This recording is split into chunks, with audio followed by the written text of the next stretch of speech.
Next, we're going to talk about the closing inventory, the inventory at the end of the night. Once again, my name is Dr. Rhonda. I'm Executive Director of Share Homes. Share Homes is a nonprofit 501c3 that offers life skills to young people and older people too, that might need help along the way. You are able to make money for your phone bills or to get your hair done or, pocket money. That's what this is for. This is not employment. What it is so everyone understands, it is a donation. It is a way for nonprofits to make fundraisers. So we raise money by working at the stands, and they pay us a donation. So therefore, we're able to pay our volunteers a tax-free donation. So that's how this works. And it's usually two to three events per week. So you can make an extra 400, 600. If you get tips, double that per month. So it is it's a pretty good venue if you choose to come.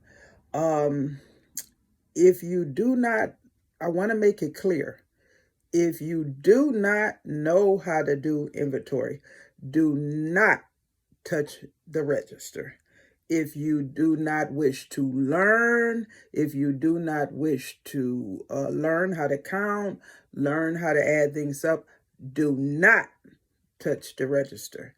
If you think that you're about to touch the register, get all the tips, and then run out of there without inventory, that is over, which is the purpose of this video. Because every time, and they have been very transparent, every time that an inventory is not done, they charge Share Homes, which is our bank account, $50 per booth. And so that adds up. And what they told me today is that the average is $100 to $150 per night for inventories, with both the Dippin' Dots and one added. So we're going to tighten this up. We're going to get inventory right. And you could watch this video over and over again and share it if you have any questions. So you've did your beginning or inventory, you've made your sales, and it's the end of the night. So on this sheet right here, it has different columns. And in the columns, if you received anything, say it says 60 and you received 10, so then your total count would be 70. So you'll be working off 70, not the original 60, because you received right under here during is the first column is received. That's very important. What you received, you have to add to the total. So then you have your total after received. But I'm not going to complicate anything. Let's stick to the number right now that's right there. That is the beginning number, and it says total available. So at the end of the night, say if you had 60, is this bottle Pepsi? Yeah, the first one is Diet Pepsi. So say you started with 60 Diet Pepsi, and we're going to keep it very basic. Go over here to this column where it says in invoice, in inventory, EENINV, in inventory right here. Let me show you on the form. On the form right here, it would be all the way over here that says end inventory. So on your sheet, by end inventory, you would put, say you had 60 left. We're going to keep it basic. So right here where it says end inventory, look at the sheet where you could see it. Where it says end inventory, you would put 60 after you do your evening count. Then that you subtract the end inventory from the beginning inventory number that you have. Subtract it. So it would be 60 from 70 would give you 10 sold. So that means you started with 60. You started with 60 Pepsis.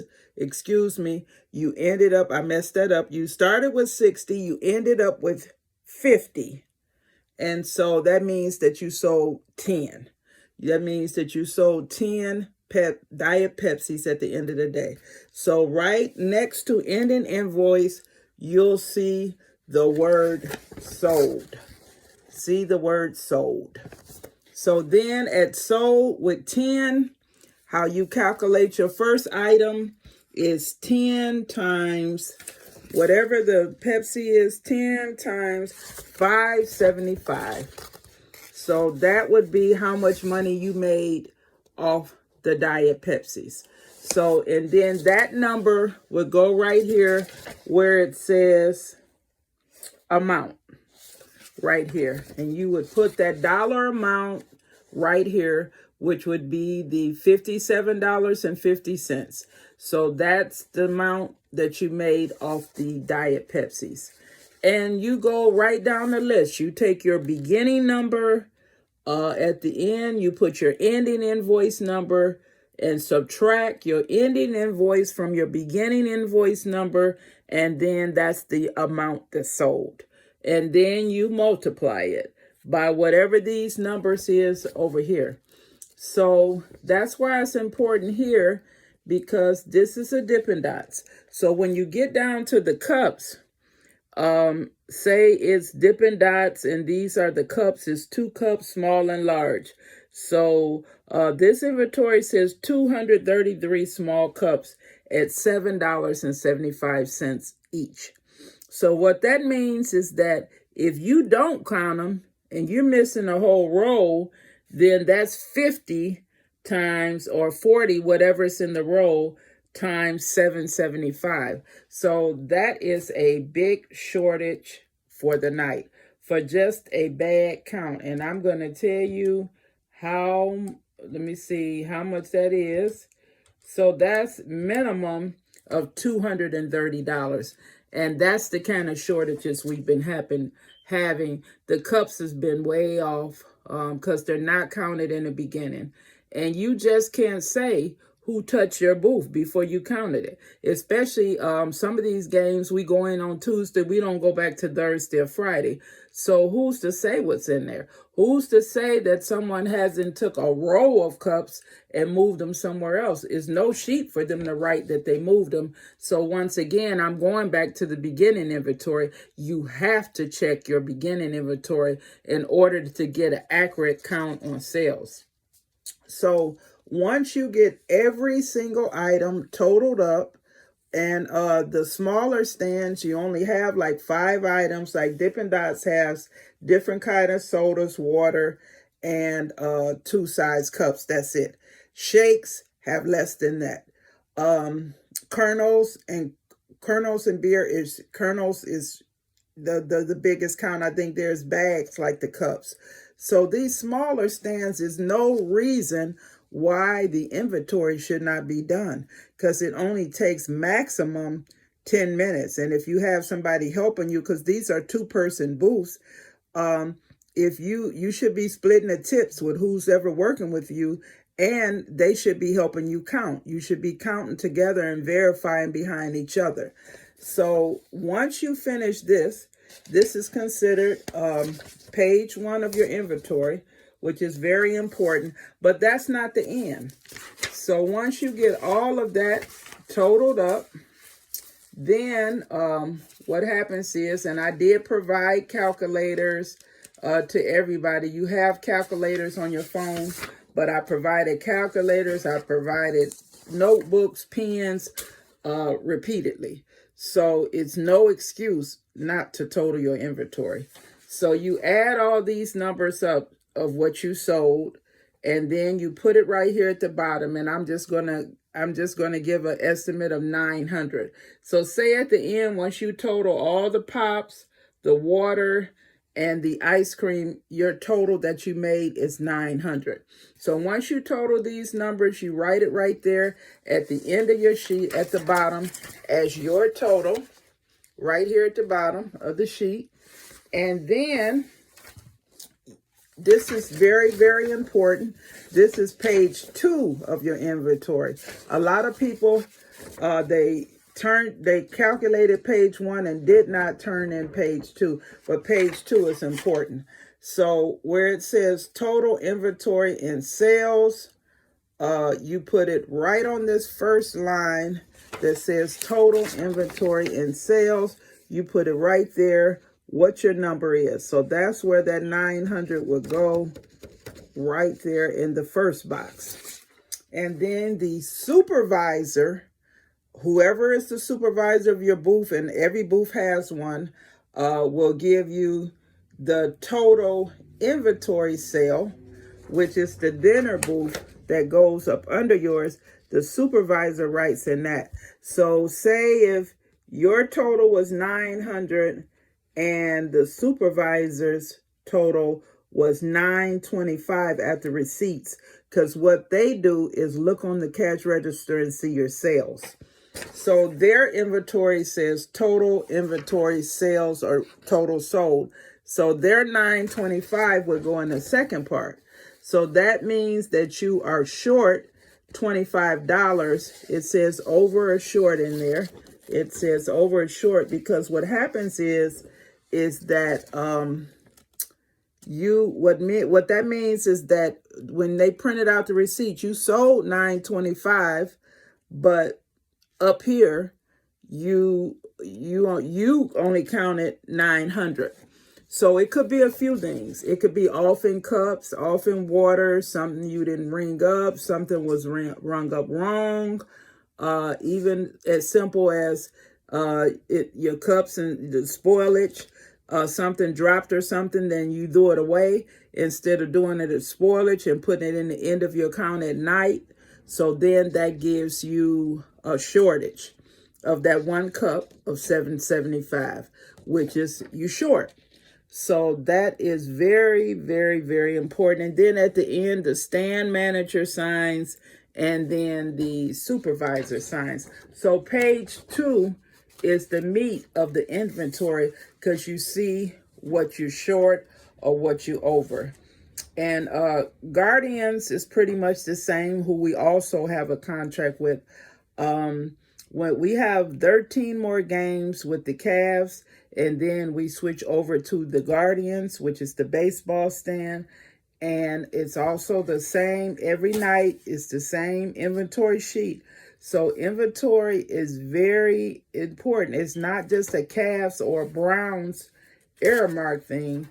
It's all over. So what I like to do is answer any questions from now on and get our inventory tight. It could be off a little bit. And then something else too that I want to really stress, because it's been a problem since the beginning, is spoilage. First of all, you are not supposed to use the cups that you count, use any of the cups. They should have an employee cup. They usually have them somewhere.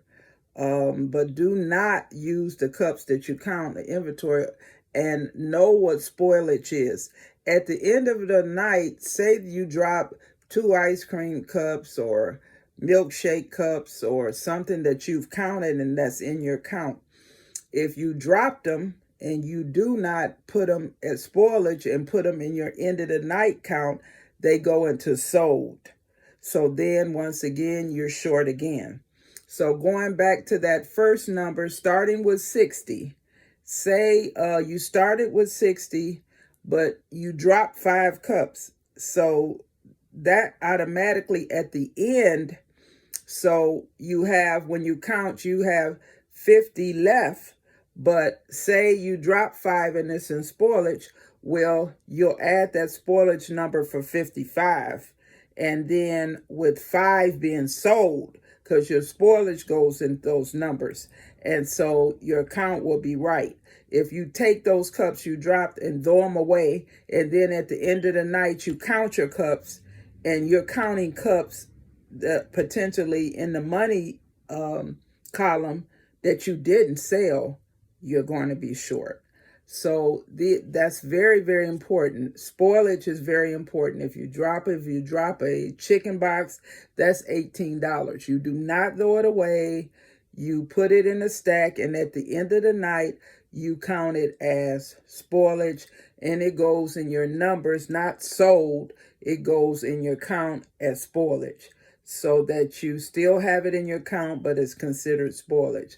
So that's, once again, spoilage is very important too. And it is room for spoilage if you drop something or spill something or have to throw a cup or two away, even 3, 4, but it shouldn't be 27 cups or boxes with spoilage, which, is ridiculous, because nobody should be using your cups that you counted that's part of your inventory.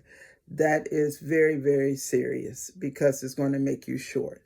So that's the ending inventory. Remember, beginning inventory is very, very important. You can't pretend that those numbers are right, because anybody could have took anything, and you're not going to have an accurate inventory. And our goal for January is to make sure that our numbers are perfect, that our numbers totally match what we sold. If the cash register says that we sold $900 worth of goods, when they add it all up, what's missing in our inventory, then we want to also have $900 in what we totaled up. So we want to match. So what I'm doing is that if you don't want to do inventory, be bothered with any of this, it's nothing wrong with it. It's not for everybody, but just step back. Just step back. It's jobs that you could do as the second person. It's a second person at each Dippin' Dots. It's a second person at each shake. It's a second person where you're not on the cash register. It's a second person. You're a helper. Step back and be a helper, but don't play with this inventory. We're going to get this inventory right, and we're going to get it perfect. I do not want to hear about 106, the famous line, the supervisor did it. The supervisor said it was good. The supervisor said it's okay. No, that's not the supervisor's job. And if you do not want to do inventory, and that concludes 106 too, step away from the cash register. Let me know, and let me get somebody down there that's going to do the inventory. I hope that this video has been helpful. I am open for questions. The supervisor, if it's something that you don't understand or with the numbers, they will talk to you and assist you. But understand, it's never their job to do inventory for our agency. It's not their job. They could answer a question. Well, what is this? Or how do I add received in my inventory or something like that? But their job is never, ever, ever to do our inventory. And whatever you said, they're not. They're charging us. That's exactly what they're doing per booth. So let's get this right, and let's have a wonderful holiday. We got a lot of things coming up, and this is going to be a good year. Thank you.